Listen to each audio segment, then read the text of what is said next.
Services Workshop for our Water Services Delivery Plan implementation on the 25th of August 2026. I would just like to remind everybody that this is being live streamed, and just to keep your phones on silent, please. And we'll start off our afternoon with a karakia, and I'd invite Councillor Temera Benfeld to do that for us, please. Kia hiri tātou. Kia tau te rangi mari ki runa ki tēnā o tātou, kia mahi a te hua mai ki kia tsoi te kupu, tsoi te mana, tsoi te aroha, tsoi te reo mawi, kia tūturo, ki te whakamaua, kia tīna, haumi e hui e, tāi ki e. Thank you, Councillor. Today's workshop is the culmination of a lot of work that's been going on since back in September 2024 when we started our water services delivery plan preparation. We went out for community consultation on this plan in April and May of 2025, and then made resolutions to move forward with some exploratory work into the possibility of setting up a water services combined CCO. The working group was then set up, and I'd like to acknowledge Councillor Sanford and Mayor Tapsell, who were on the working group with the other councillors and mayors from across the Eastern Bay. And the working group's role was to provide direction and guidance to prepare a report for the councils to be able to make their decision on which was the preferred model for water services delivery across the Bay and for our councils. So today we're receiving the final report for questions, and I'm happy to have with us today Stavros Michael, Russell George and Craig Tiriana to help give us this presentation, and also to answer any questions that you might have on the final report. So without further ado, I'll hand over to the team to give us their presentation. Thank you. Thank you, Madam Chair. Kia ora tātou katoa. I'll very briefly, as Chair said, there is a background history as to what Council has committed to do in this subject, and of course we all realise that Council is undertaking, subject to a whole range of considerations at the moment, in terms of the local government reforms and etc. However, in September 2025, Council has committed to travel down a road towards exploring the options for the delivery of its three water services. That commitment was embodied into a delivery plan that Council has agreed to submit to the Minister. The Minister adopted and endorsed the delivery plan, and over the last 12 months or so, a significant amount of work has been undertaken towards the direction of exploring the merits of a combined CCO between Rotorua Lakes Council, Whakatane, Opotiki and Kaurau. And of course, later in September, US elected members will be called upon to make a final preference decision as to which direction you would like to travel. The working group met again on the 17th of August. Number of other parties participated in that work in that way. However, today it's an opportunity for US elected members and us as officers to discuss the outcomes of the final investigation reports in order to help you and inform you in formulating a decision path on the 23rd of September when you will be called upon to make your decision as to which direction you want to travel. So to that effect, I will hand over to Craig, and Craig can walk us through the presentation, and of course we'll be more than happy to respond to any questions elected members may have. Thank you. Excuse me, ngā mihi ni kia. Well, I'll give that another go. Got a frog in my throat, sorry. Ngā mihi nui kia koutou katoa. Good afternoon, everybody. I'll just pick up from where Karen and Chair Barker and Stavros have given a really good introduction of where we've come from, so I'll probably skip straight into just doing a little bit of an overview about what's on the agenda for today. We'll begin with the purpose and path we've got here. It'll elaborate a little bit more on some of the high-level conversations we've already had, and it'll cover the investigation framework, the options and the key findings, We'll then focus on the Rotorua specific position, including risks and relationship arrangements that need to be understood. Then we'll finish with a bit of the decision timetable, questions and next steps, and as Stavros already said, we're happy to take questions as we go.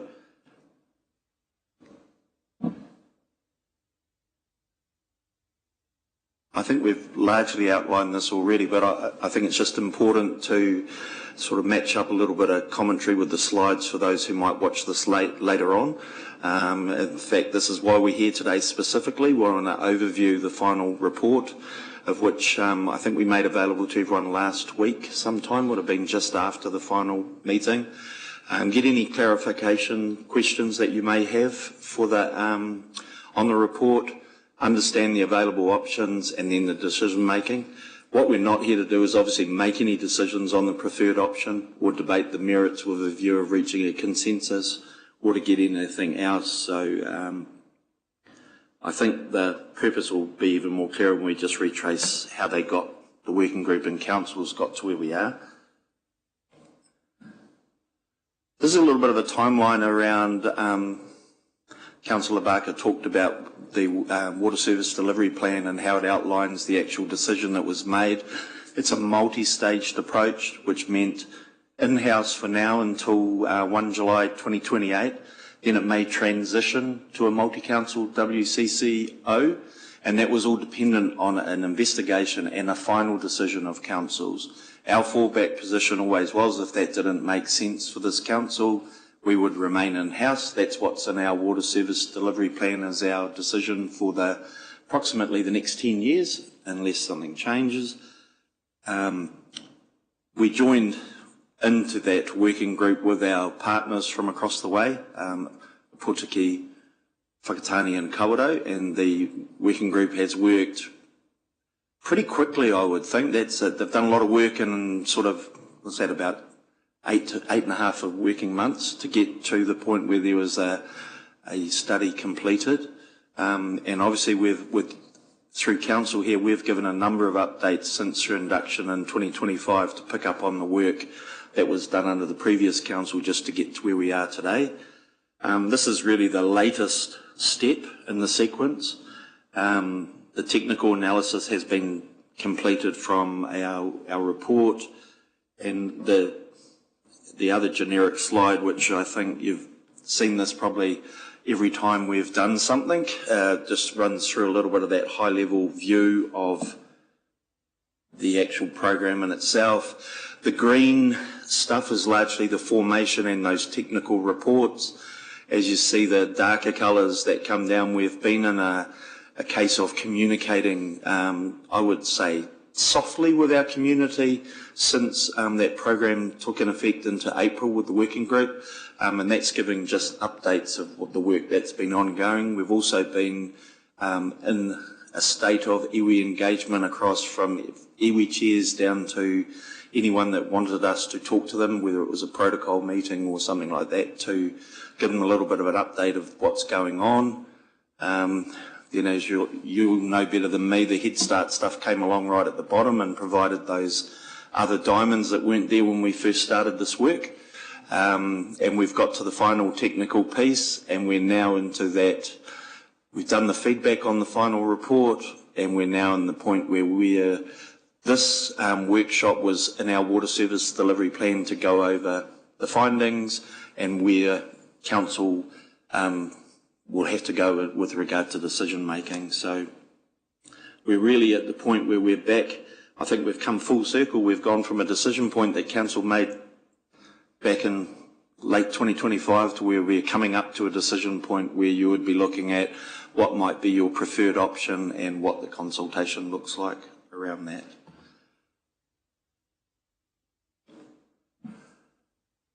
And this is really what's coming at you as a group. On the 23rd of September, that's a council meeting. We'll be bringing a decision paper forward that will look at the findings of that report, investigation report from the workings group, and you'll be asked to identify your preferred future delivery option for the Rotorua district and approve the public consultation of that option. And there's generally in a consultation there's an alternative option that goes out with it as well too. And in this case we know we've got two because it's been the two that were largely talked about in the report. So that's the CCO and our in-house status quo position.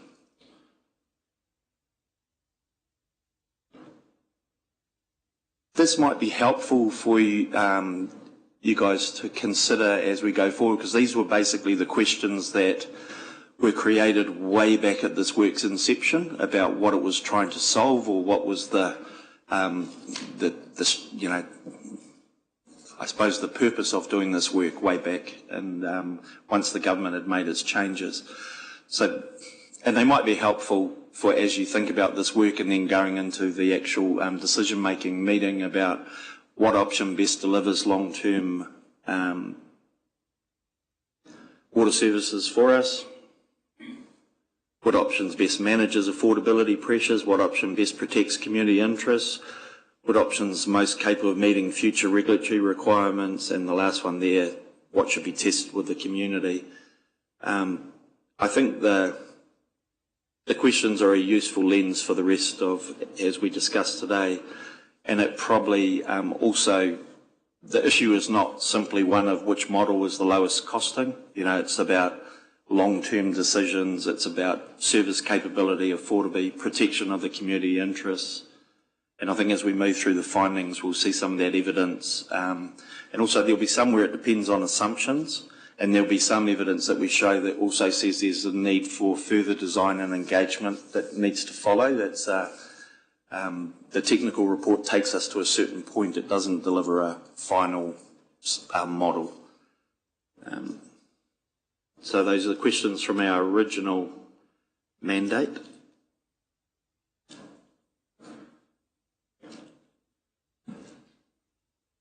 I think we've travelled this a fair bit as a group, but again I'll just restate it in case someone picks this up to look at online. The four councils agreed to jointly investigate the asset-owning multi-council water service controlled organisation for Rotorua and the Eastern Bay of Plenty.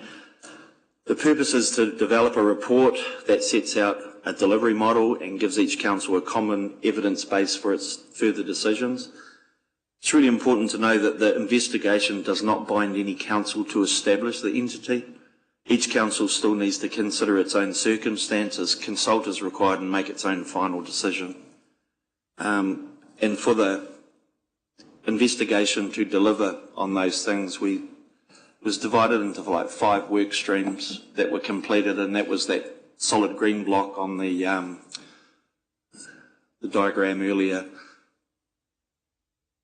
The strategic objectives, the strategic assessment was tested against the options around the 7 objectives which councils had agreed to through this process. I think for Rotorua Lakes Council, we looked at them in a workshop. They had been looked at previously by the other councils within their water service delivery plan creation, so they were all the same 7 objectives. The financial work that was modelled in cost investments within the investigation was moved out to 30 years for those that would have been around prior. I think the previous models were over 10 years. That's right. Yeah, the previous models that council would have considered were 10-year models. And separate work considered stormwater, the possible ownership and governance arrangements, and what an implementation program might look like. And I think the really important thing is you need to read those work streams as a collective rather than individual. It's how they all join together that's probably the key. And the financial outcomes depend partly on the scale and configuration of the organisation, while delivery confidence will depend on governance capability and implementation. And I think the 7 common objectives they were tested against were these ones here. A lot of those derive out of the legislation, so they were pretty sound. I think there was some wordsmithing done, particularly around the council obligations to hapu and iwi being valued and honoured. There was a bit of a genesis in that one through the working group, because I can't remember exact words that were in the first one, but it was improved by those words.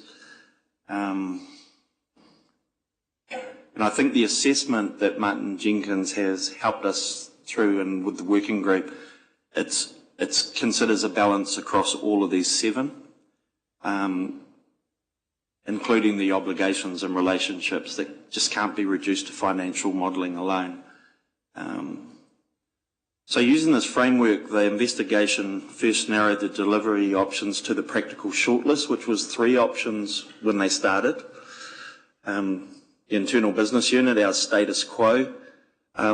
Status quo is about the now state, but that will be an improved internal business unit based on the regulations that are there. It's not the same as it was a year ago, but it's going to be improved as the regulatory situation gets a bit more pointed. The second option there was the asset owning CCO.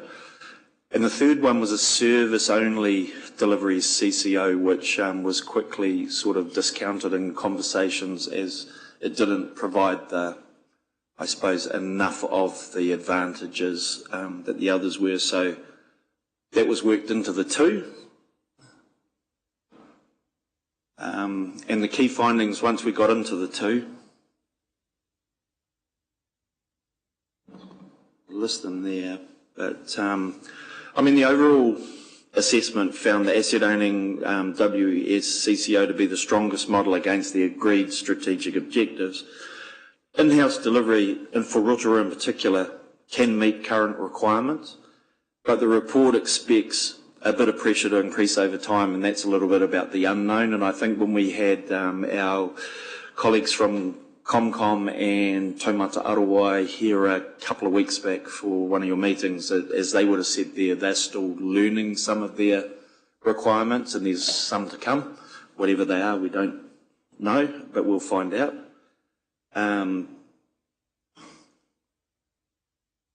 The joint model is projected to either to lower the run cost to consumers or to enable more investment from the same projected revenue.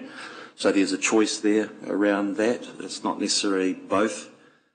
Stormwater was included. I think some of the logic behind that, when I think about it back to some of the discussions we had early on in the program team, was particularly in the smaller councils, if you were setting up a multi-council CCO, but then you had to not have stormwater in it, you'd still be having to have those staff back in your organisation, which just didn't seem practical. So, and I think with our assets, the stormwater, when there's a shared asset, it could be determined what stayed within the organisation and what would go straight across. And I think one of the other major things in the report was the iwi representation discussion. It was of the view that iwi representation would be needed on a multi-council CCO, but the mechanism would need to be really determined through detailed design, and it would need to be iwi mandated. And I think we'll talk about that a bit more later when I'll bring up, or Tarangi Māori Williams will be able to talk us through the iwi engagement progress that we've had, which is a bit later in the slides. So what do these general findings mean for Rotorua? Well, in terms of what the report says, get them up there. Rotorua has less immediate financial pressure and is better positioned to continue in-house across the medium term than our other colleagues in this group. There are material long-term benefits in a multi-council CCO. At a real guesstimate level, there's some connection savings to per annum and accumulating across there, which, 216 per annum per unit and 5,000 across the whole period. There's also quite a number of both capital and operational costs savings also forecast in there that could be used for, depending on whether you went to save consumer costs or you put more investment in faster. Those are the sort of balances that would be looked at into how they really achieve. I think the non-financial case is Also important that there's another few things that can happen. There's greater financing capacity, just the way it frees things up. One of the risks and things determined early on was about specialist skills in the sector, retaining workers and things. So they say with a larger organisation you have better access to specialist skills. A larger organisation is better positioned to respond to regulatory resilience and workforce pressures. And I think they're all modelled benefits, so you should consider both the direction of the result and the assumptions required to realise those wins. And I think from a Rotorua point of view, we do know some risks already. Probably the major one, which is not necessarily our risk, but it's a risk to the overall model. If Rotorua decided to stay out, it would make it less viable for the other councils. Doesn't mean not achievable, just less viable. It's not as good. It's not known if all the other councils would support a multi-council in their final decision making, because we're all going through this process at the same time. Everyone has to still make a decision.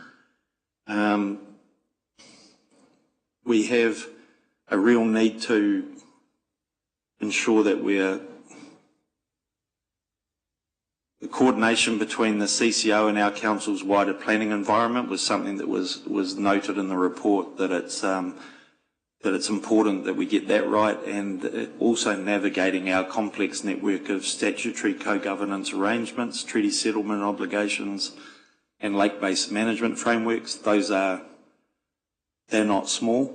There's a lot of work there.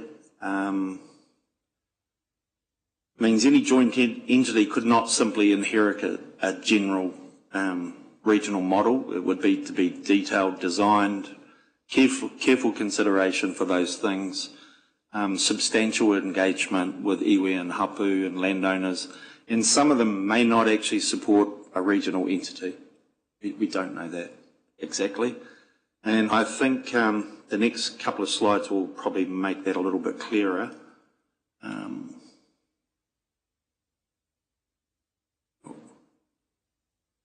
I'll talk a little bit about the consultation as it's set out, and then I'll go into the slide that Te Rangi Māori can talk to, slides.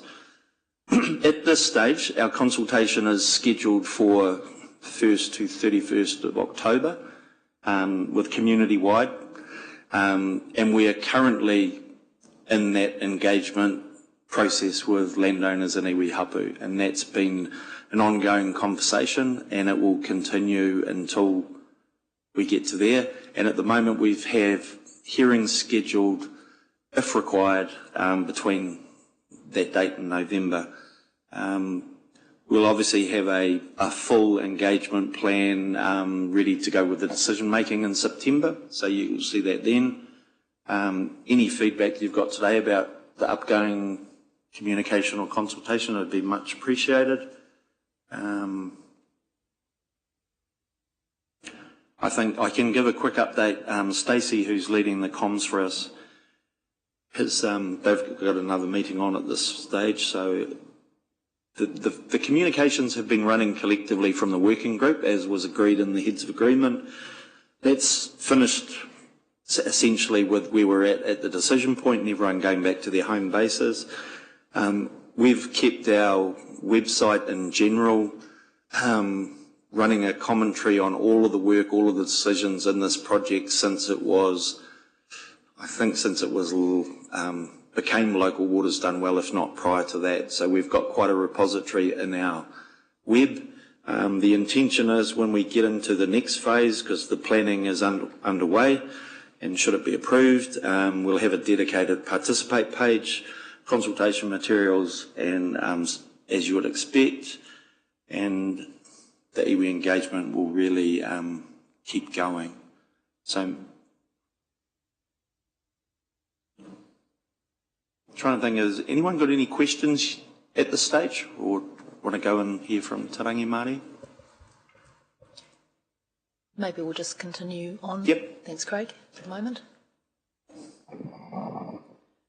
Kia ora koutou. I've been helping Craig and the team with iwi engagement on this kaupapa, and so far we've reached out to all the iwi and hapu within Rotorua Lakes Council's territory. Our focus has been on those iwi hapu with, say, joint resource consents with Lakes Council, those with landowning interests or assets on their land.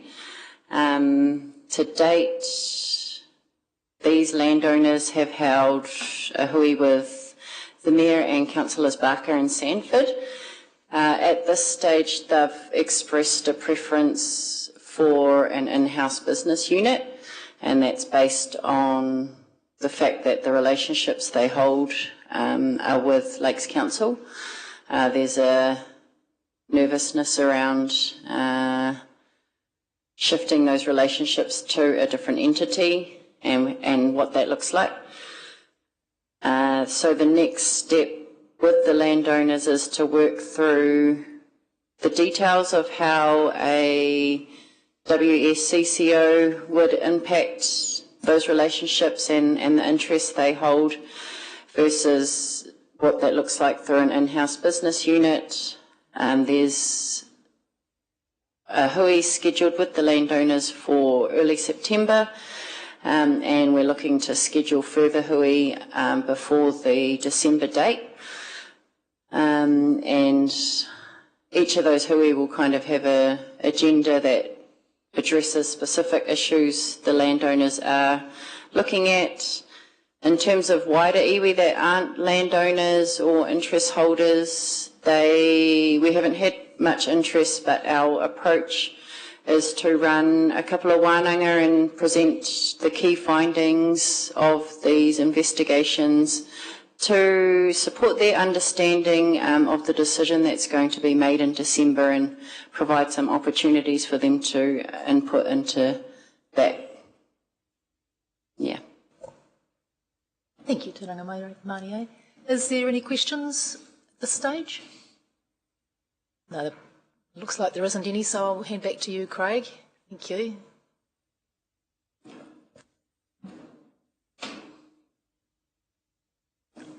I think, there it is. Beg your pardon. Councillor Maxwell, question. Thank you, Craig. I had this question in the back of my mind. I was waiting for the opportunity. So those iwi, even though consultation and engagement is happening, where we have arrangements or MOUs with certain iwi hapu groups and that, and sometimes they might want to be talking about how it affects somebody else wherever they are.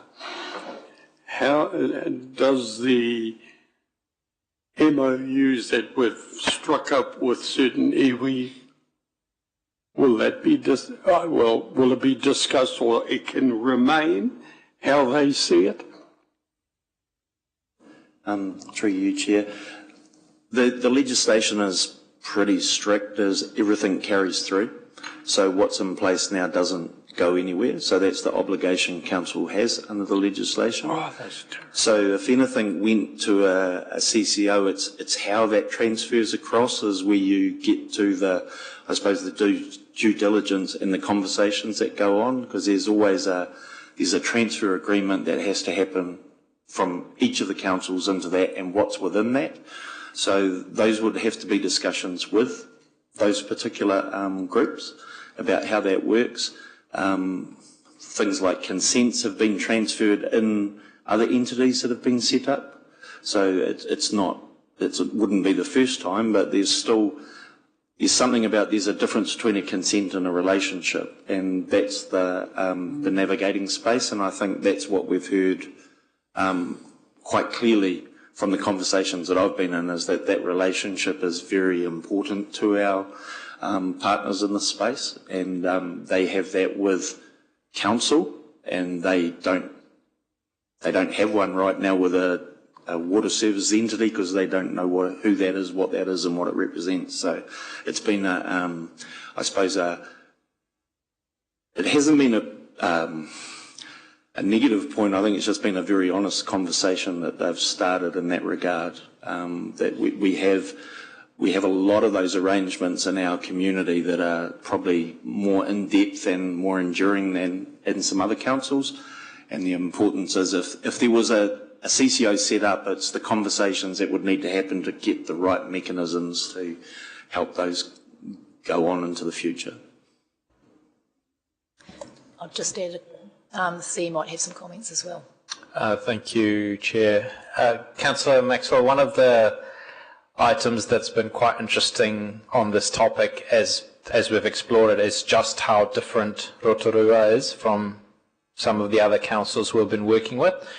Partly it's the number of relationships that we hold and the number of post-settlement governance entities, which reflects the number of iwi in the rohi that we are in, but also the complexity of those, where some we have relationships with iwi that are with landowners, sometimes as joint consent holders, sometimes as both, and that richness is quite different from what we have seen that all the other councils have.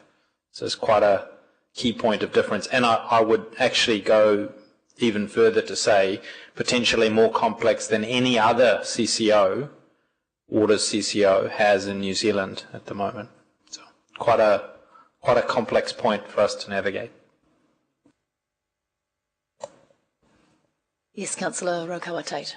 Thank you, Madam Chair. It's not a question, but it's just when I saw the names of the various iwi up there, and I'm not telling anybody here what they don't know, but we do need to be reminded of many of those relationships have come through decades of hui, wānanga, absolutely feeling neglected, devalued in their opinion, all of those sort of things. And I looked at those and I thought it's not surprising that hapu and iwi are, anxious about any CCO, because to develop trust and for the iwi to get to the relationships now, well, they will talk to council, and that has taken decades. And that's really what we have to understand. And I do think they will be anxious about any new entity that has no knowledge of and possibly no interest, just that it's going to be business as usual, a new entity and honky-dory. Well, that's where, well, I'm just saying there's relationships here that were hard won and won't want to be just given over to a new entity that people are unsure about, the iwi are unsure about. So just my two. Thank you for your observations. Are there any further questions, councillors, before we move on? No, I'll leave it over to... Oh, Stavros, you've got some comments. If there are no more questions, Madam Chair, just want to sort of summarize. As I said at the beginning, these are decisions only elected members have a mandate to make. Just in summary, obviously, all elected members, I hope, have the access to information that we as officers have, all of you to have that information, by necessity providing here some high-level information. There are two elements to the outcome of that investigation work. The model, which emphasizes it's a model and relies heavily on what inputs are put into the model, identifies that a combined CCO has got a fundamental opportunity to produce lower cost per connection over 25 years in the long term. If you extrapolate those savings as projected in the model, it's about 0.76% per annum. Those will not start accruing until after year 10, year 2034. However, there are also noted benefits, such as combining the resources of 4 councils creates a critical mass for skills and competencies and capability. It provides the foundation for achieve procurement of services in larger scale than individual councils. It provides an opportunity for standardization of asset management and how to address the current and emerging regulations. It provides an opportunity for council to separate their debts from their core council debt, and obviously provides a bit more breathing space for council to leverage their debts. On the flip side of that, there is noted a complexity of creating new governance and transition phase. It will dilute the primary phase community accountability, because obviously that will be done through a regional representative group instead of directly through the council. And as Councillor Maxwell and Councillor Rakawa-Tai reminded us, and our Chief Executive reminded us, we have a very complex iwi-mana whenua landowner relationship in here, which are not so easy to transplant into some new entity, even with its own complexity of governance. Having said that, when comparing our current in-house provision of services, as you're aware, we do have our 3 water services. We strive to achieve about 23, 24 KPIs. We are meeting those KPIs consistently for the last 8 years. We had representatives from government and from Tomata ROI, which I think you selected members asked them when we look into the national performance report for 3 waters, we're doing okay. There's still obviously risks and work to be done in that respect there too. So therefore, you need to put into your wisdom, the positive and the negative of those options you have in front of you, and we rely on you obviously to make right decisions. And obviously, we have consistently told the community that once you made a decision, you go back to the community and let them know what decision is and the foundation of that decision. And obviously, that's where we're at this point in time. So I'll close off there and happy to, to move forward. Thank you. Thank you, team. I've got a question, comments from Mayor Tapsell. Thank you.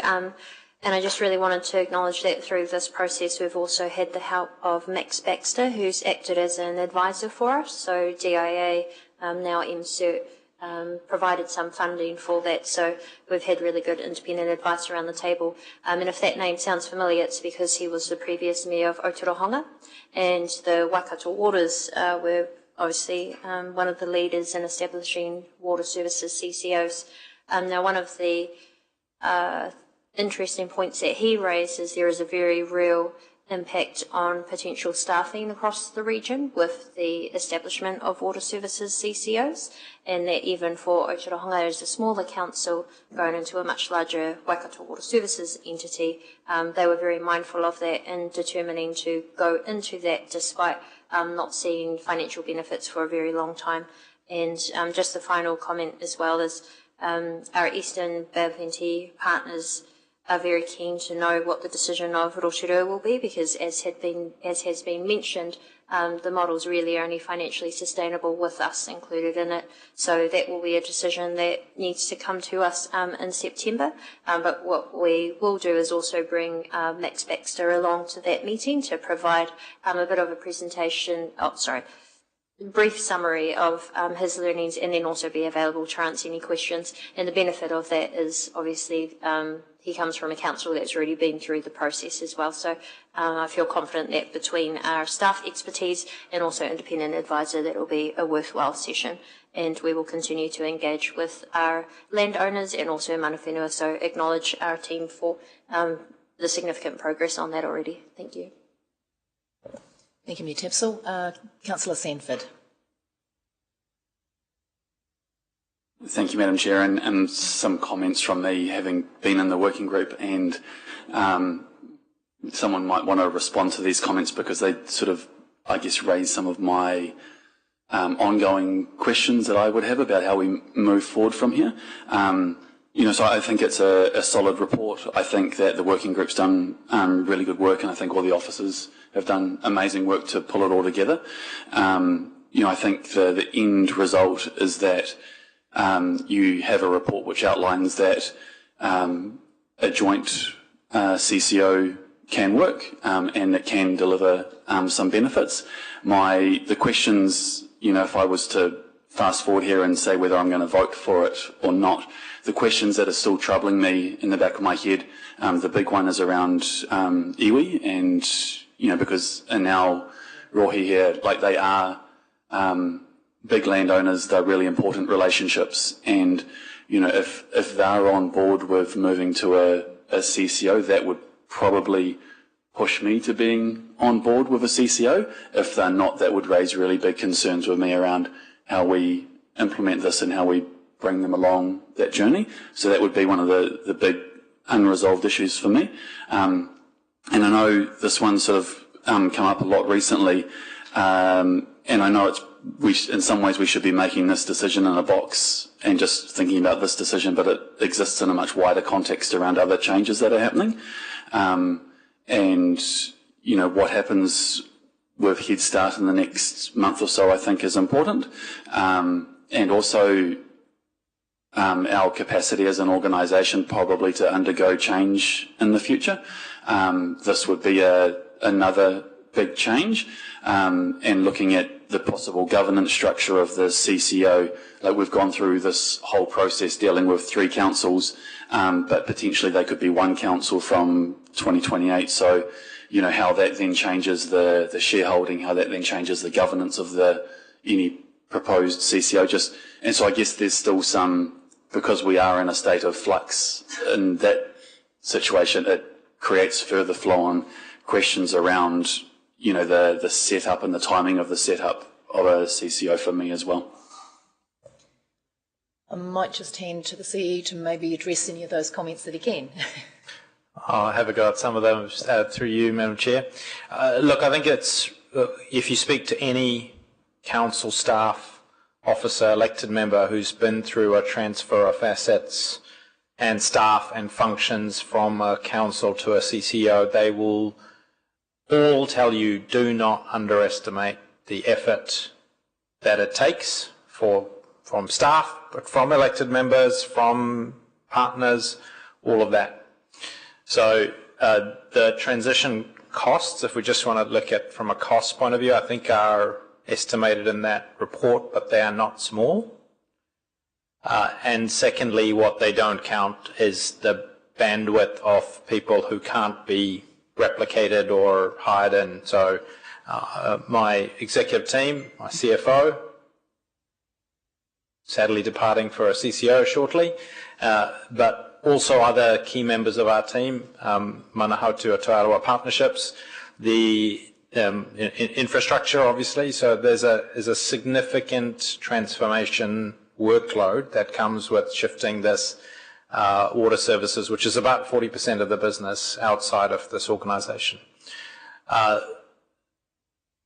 Now, if I add to that what Councillor Sanford has indicated, which are the potentially, arguably much more significant changes that come through the Head Start process, which is changing from a territorial authority to a unitary authority, absorbing the regional council functions, deciding what regional activities are done in the unitary and across the region, potentially in a rates capping environment, while you also want us to do quite an ambitious long-term plan, and you get to define what ambitious means.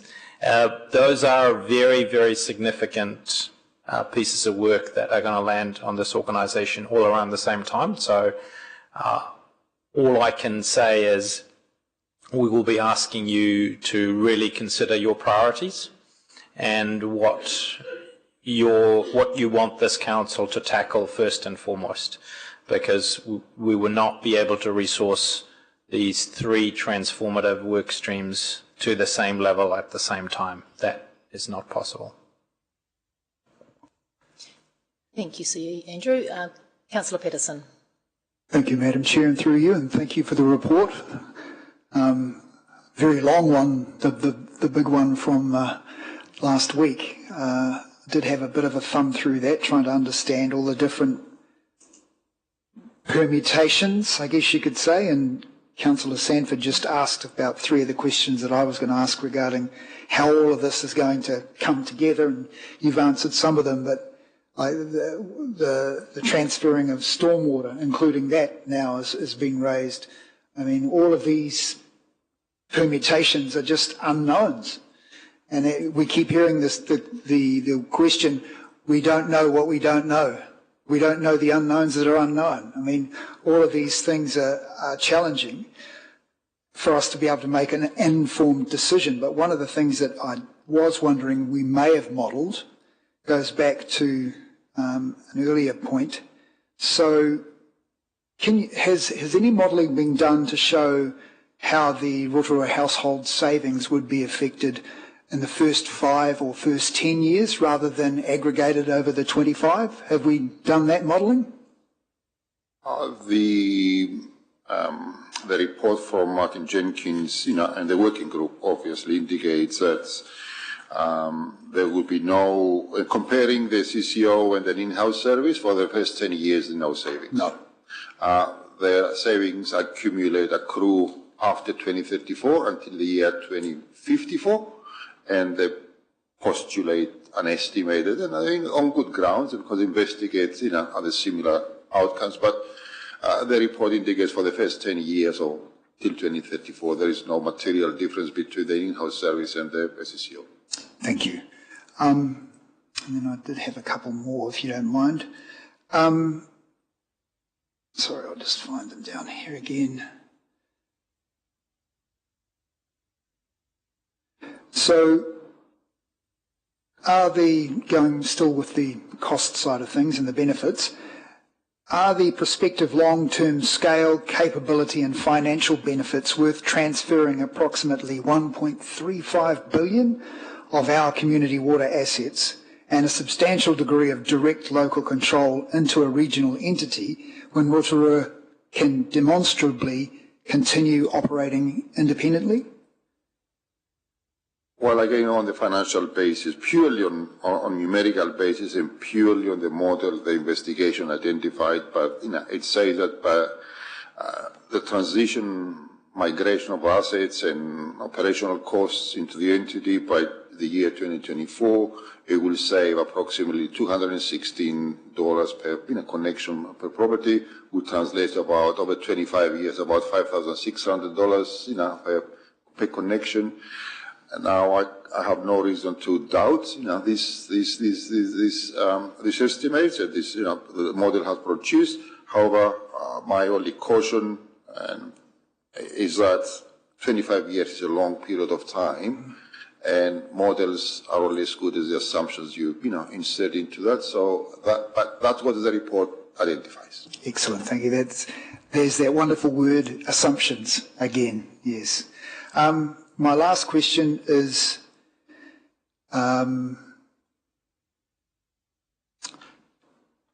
if the other 3 councils become one Eastern Bay Unitary Authority, that's who we're working with, what does that do to the ownership and the voting, etc.?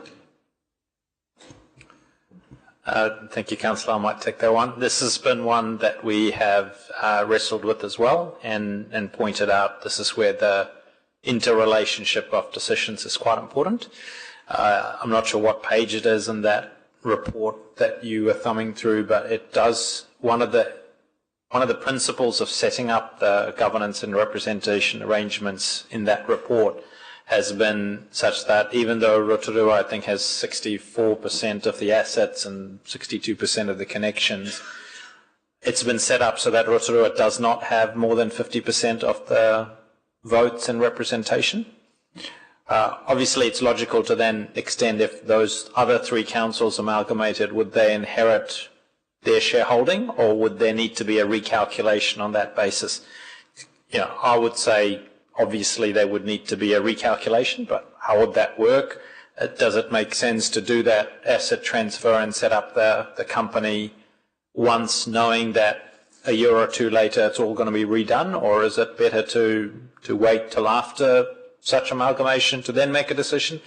These are all really good questions, and Councillor Sanford mentioned them. The interrelationship between these 2 transformations is not to be underestimated. If I can just go back to your earlier question, though, that Mr. Michaels answered, there these are strategically interdependent problems, but they're also, our decision and other councils' decisions are also interdependent. I have no reason to believe this scenario will transpire, but it's not unreasonable, so let me paint it for you. If this council decides, after consultation, to make a final decision to not enter the CCO, but the other councils decide they want to participate in a CCO and decide to join the existing Tauranga Western Bay CCO, Rotorua then becomes a very small, a relatively small purchaser of contracting services and a relatively small employer of key people in the sector. This is something that worries me personally and is one of the resilience reasons why there might be merits to consider this proposal other than the challenges which we've largely talked about and Mayor Tapsell referred to earlier. Having said that, we don't know that that's going to happen. And I have outlined a scenario that's foreseeable but not predictable. So I just, while you're ruminating on all the grey that we're bringing you, just point out there's perhaps even more than appears. Thank you. For clarifying somewhat. Councillor Maxwell, you have a question. Thank you, Madam Mayor. Yes, so many unknowns. Before I ask another question to Craig, no, Ben, I'm glad you're on that working group, so please work on our behalf still. What I wanted to know was, I know you've asked early in the presentation that we're not making the decision on in-house or where we're going and all that, but you're giving this to us now, and that's going to come along the way. It does concern me if we go out of being in-house with the institutional knowledge that our people have. I mean, you know, I don't know what goes on at the Motu River way over in Opotiki, or they wouldn't know that we got 9 iwi protocols and arrangements with all that has been, as Councillor Okawa Tate said, these have been built up over long years, and they've just got over, many of the iwi have just got over the hurt of the terrible, what do you call it, that take the land, take the things away from you, what do they call that again? The dreaded public works, yeah. And so, I mean, and deep down, this is another something when you go along to the marae and it's going to be raised at our meeting and half the people in the room are going, what are we going through something else? What, haven't we just resolved something that had been going on for 80 years? And, you know, they're getting real haw-ha with all these changes. And who knows, there might be another change. And, but I think our people have really, in-house here, have worked very hard to build a beautiful relationship. That's going to worry me in the future. But the other thing too is I keep asking myself, is this going to be better for Rotorua or not? Or better for our people or not? Thank you. Thank you, Councillor Maxwell. I don't think I can actually answer the last part of your question, Councillor, because that's really what your job will be to work out across the next couple of months, and I'd be jumping outside my brief there to give that answer. I think what you've expressed around the relationships is exactly the commentary we're hearing when we're engaging with iwi hapu landowners, is that the concern about the unknown, but also with the backdrop of all the other changes that have come out of central government, and the fact that they feel like stuff's happening way too fast and without them. So that's been something we're having to try and respond to from here. And we're probably lucky that there are good relationships across there that helps us have those conversations. And I think the key is, even when it's not going great, is they're still talking to us, even in those challenging conversations about why are you not allowing us to do something. And it's like, look, we just got to keep talking. And I think it's really clear in the documentation, even if you went into a CCO, all of those things have to be built into it for it to work. It just does not work without the right mechanism where all those things are going to work around here. So that's the challenge beyond the decision making. What's really clear right now is that's not as easy, and I think Andrew summed it up best when he said, we think we have the most complicated environment probably across the country. And I know in talking to Martin Jenkins, they couldn't really come up with any examples that got close to what we have to navigate here. So that it is it's very complicated, and I know I'm looking over and behind you there onto the front row bench back there, and those guys are deep in this conversation all the time and getting the getting the understanding of what people are thinking. And also that's come across in the meeting that Mayor Tapsell led a couple of weeks ago with the landowners about them getting there, and some of them even presented at the working group last week a bit of a verbal summary of how they felt and how challenging it was for them. So what you're expressing isn't unknown, and it's real, and I think that's what's come out in the report, even though it's underplayed by Martin Jenkins, is that it's very crucial for any forward movement on this, that those things get navigated properly. Yeah. Fortunately, we've got some clever people out there too. Probably years ago, we didn't have that knowledge, but there are some good ones out there now. Thank you, Craig. Thank you, Councillor. Councillor Timera Benfell. Thank you. Thank you, Madam Chair, and through you. Is my mic on? Oh, yeah. Okay. Thank you, Madam Chair, and through you. I'm just looking here at Martin Jenkins' key milestones dates, and I'm just struggling to reconcile that against the proposed dates for the Head Start. I'm just wondering if some of those dates are highly optimistic, given that the landscape of the councils, I think it's the slide before this one. Yeah, and it's just the reconciling. While we're talking about the Head Start, it seems to collide quite a lot with the Head Start milestones. I think it's some of those parts are before key milestones in Head Start around knowing what structures and things are going to look like. And I think the CE touched on a lot of the risk around having three councils potentially, proposing to become a single council and then having the majority over a council that's 1.5 times their population, but also just in terms of our decision making for these key milestones, I see, and these have probably come before the Head Start, there's not really much alignment between decision dates and things like that. So we're making decisions before and after that may not quite find that synergy correctly across those two work programs. Is there any forward planning around what that might look like in terms of those matching milestones and things like that?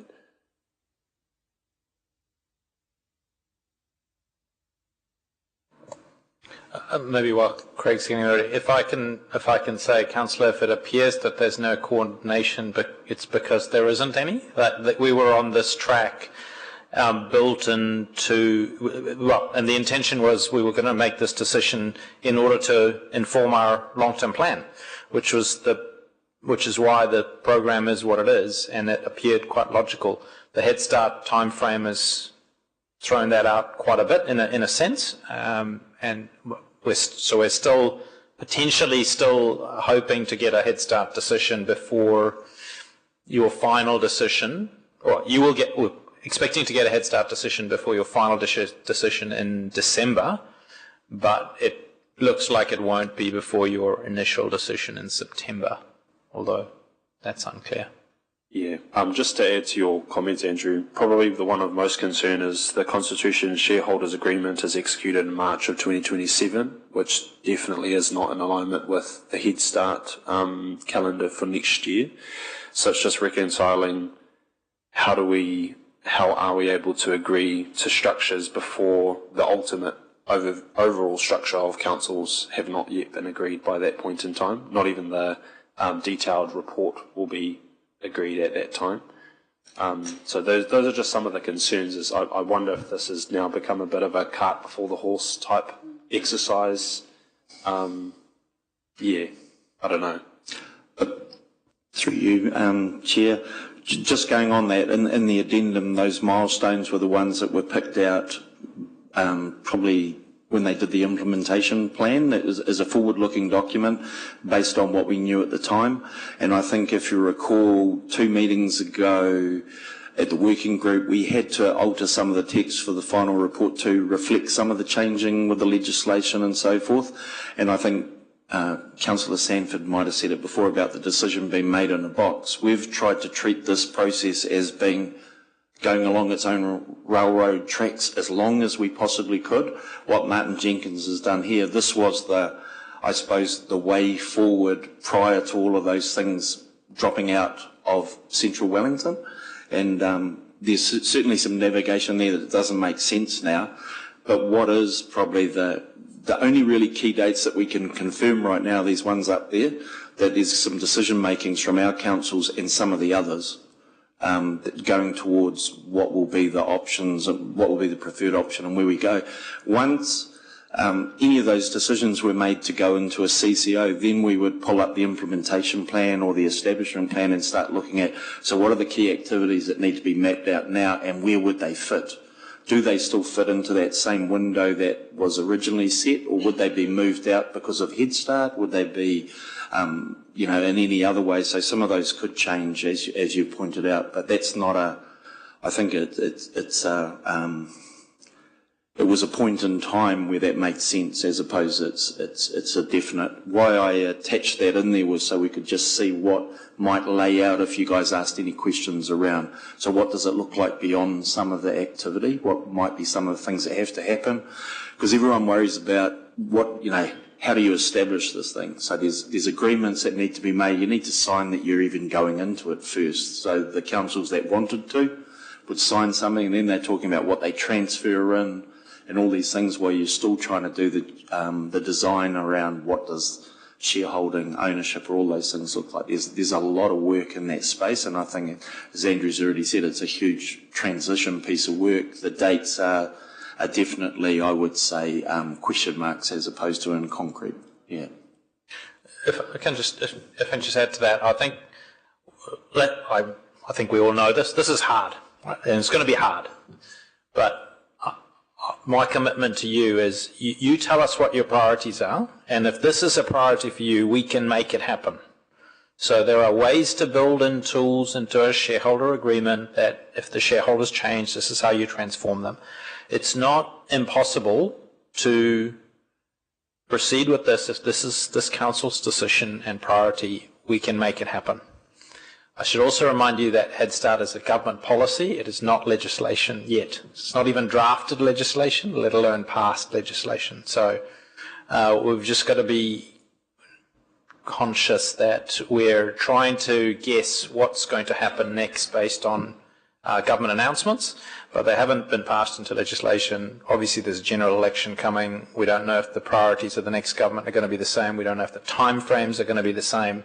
So again, I go back to what I said earlier. If this is a priority for this council, as staff, we will make it happen, but we need your decision on is that a priority or are other things a priority for you? If I can just ask one more question through you, Madam Chair, is regarding the feedback or the input from the Mātātua region and Whakatane, Mātātua councils. I suppose with this separate body of work, they sort of crunched the numbers and it wasn't going to work based on probably a lot of the similar thinking for a program of work like this regarding scale and population and all of those sorts of things. Have their iwi and councils indicated a strong support either way of the CCO or not, or keeping water in-house or alignment with the unitary authority? Have they indicated anything along those lines?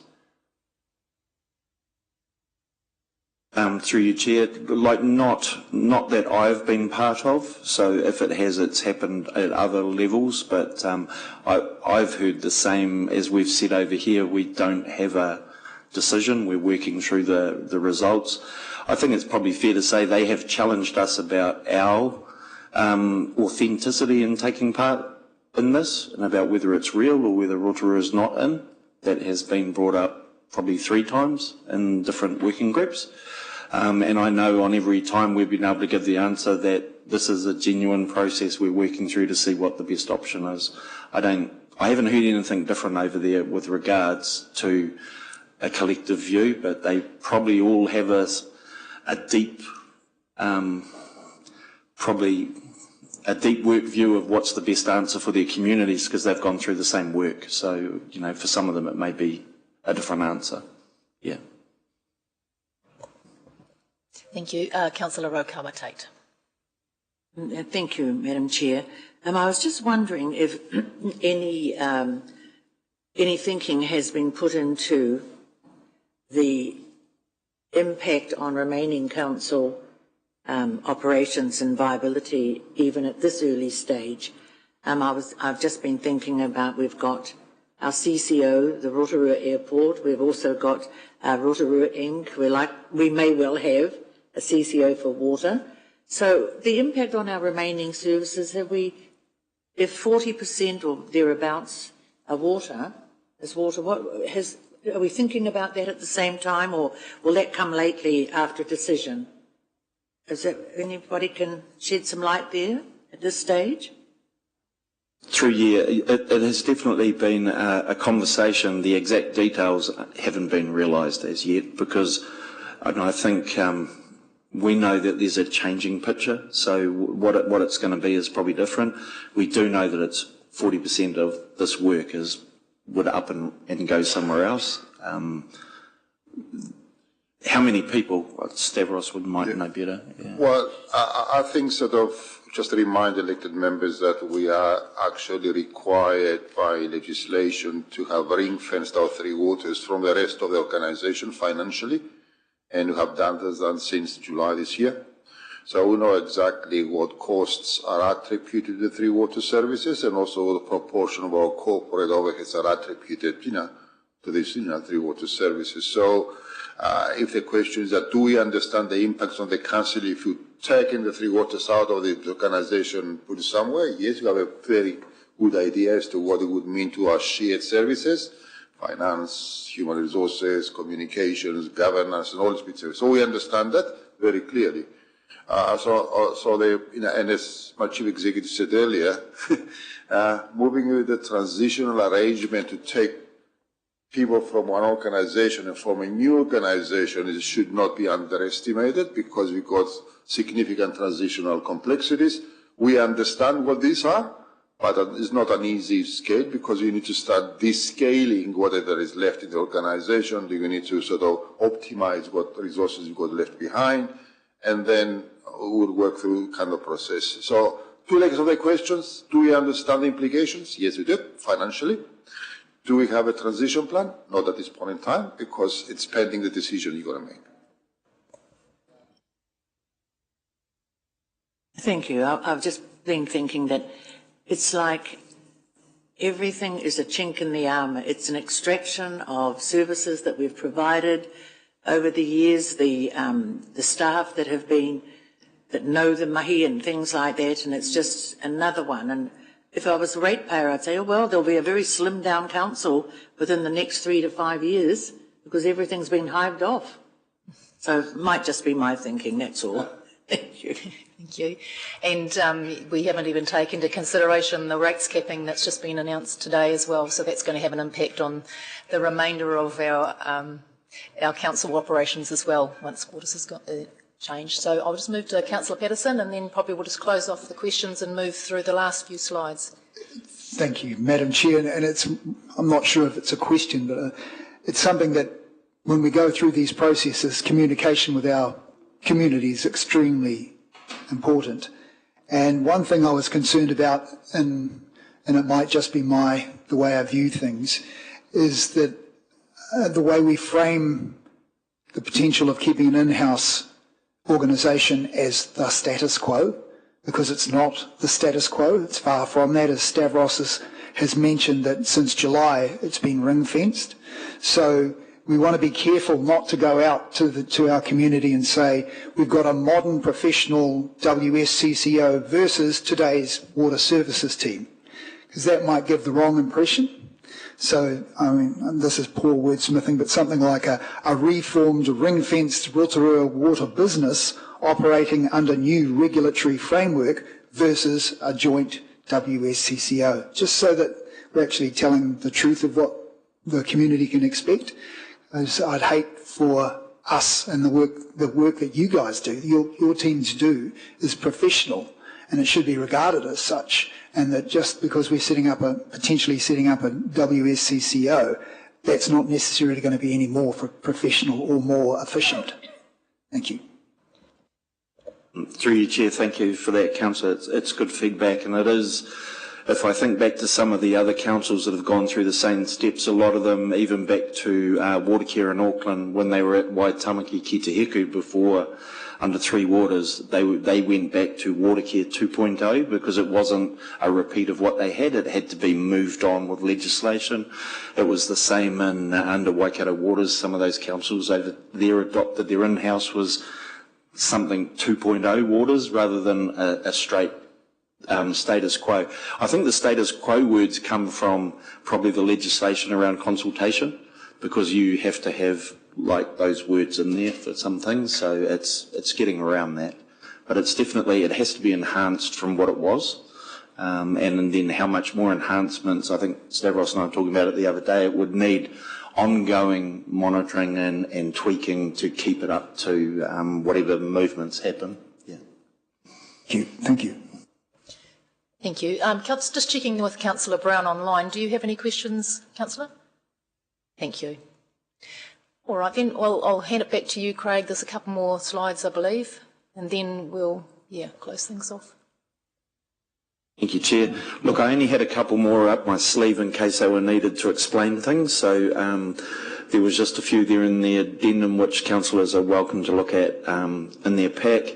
I think the key for me was just to finish on, so we've got the final report. We'll work up a decision-making report to come to you for a September meeting. Public consultation will happen following that on whatever the pathway is. Then we'll have to consider it and then come back in December for a decision-making. Our other fellow councillors that are involved in this work are also going through that similar process. So this just gives you an indication of their dates. So we're all pretty well lined up. Portuguese and Whakatane will go before us in terms of decision-making around options, in terms of what they consult on. But we're one of the first councils to make the final decision as the way it sits. Yeah, so that's the way it's set for the meetings across the next few months, really. Yes, you guys got anything else to add? That's happy. That appears to be it from the team. If there's no further questions, councillors, Councillor Maxwell, you've got a question? Yes.